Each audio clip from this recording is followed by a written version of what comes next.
Price the lord. Saul ராஜா இருக்கார் இல்லைங்களா, தாவீதை கொல்றதுக்காக அவர் வாழ்க்கை ஃபுல்லாக சுற்றி தேடிட்டே இருப்பாருங்க.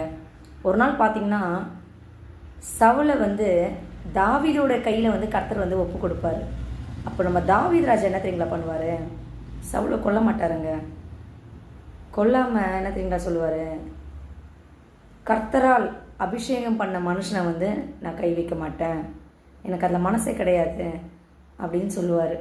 அது இல்லாமல் உங்களுடைய ஜீவன் எனக்கு இப்போ அருமையாக தெரியுது என்னுடைய பார்வைக்கு, அப்போ என்னுடைய உயிரும் கர்த்தருடைய பார்வைக்கு அருமையாக இருக்குமே, இந்த உபத்திரவத்திலேருந்து எல்லா உபத்திரவத்திலேருந்தும் கர்த்தர் என்னை விடுவிச்சிருவார் அப்படின்ட்டு தாவீது சவுல்கிட்ட சொல்லுவார்.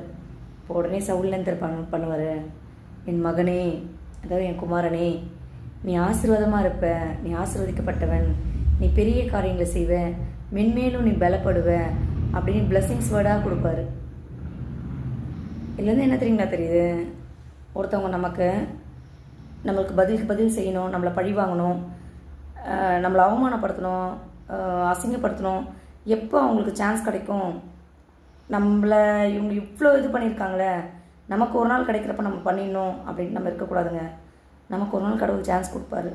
அப்போ நம்ம எப்படி இருக்கணும் தெரியுங்களா, தாவீது ராஜா மாதிரி இருக்கணும். அவங்கள பழிக்கு பழி வாங்குகிற அந்த ரைட்ஸை நம்மளோட கையில் எடுத்துக்கவே கூடாது.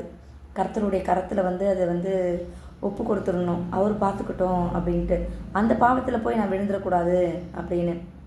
எந்த மனுஷங்க நம்மளை அக்கிரமமாக பேசினாங்களோ, அநீதியாக பேசினாங்களோ, யாரெல்லாம் நமக்கு எதிராய் நம்மளை மோசமாக நமக்கு சாட்சிகள் கொடுத்தாங்களோ, நாவினால் சாட்சிகள் அறிக்கையிட்டாங்களோ, அந்த நபர்கள், பேசப்பட்ட மனிதர்கள், அவர்கள் வாயினாலே நமக்கு ஆசீர்வாதங்களை அறிக்கையிட அதை பண்ண கர்த்தர் வல்லவராக இருக்கிறார். நிச்சயமாக அதை செய்வார். நம்ம அவங்கள பழிக்கும்படி பண்ண வேண்டாம். சான்ஸ் கிடைச்சாலும் நம்ம விட்டுடணும். இல்லை நான் பழிக்கு பழி வாங்குவேன் அப்படி இருக்கவங்கெல்லாம் நிஜமாக அவங்களாம் இயேசுவோட பிள்ளைங்க கிடையவே கிடையாது, சொல்லவே முடியாது. அவங்களாம் கர்த்தரோட பிள்ளைகளே கிடையாது. ஸோ எல்லாத்தையுமே நம்ம கர்த்தர்கிட்ட ஒப்பு கொடுத்துடணும்.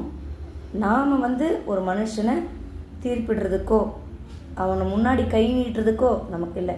கை நீட்டுவதற்கு முன்னால் அந்த கையை நமக்கு திருப்பி பார்க்கணும்.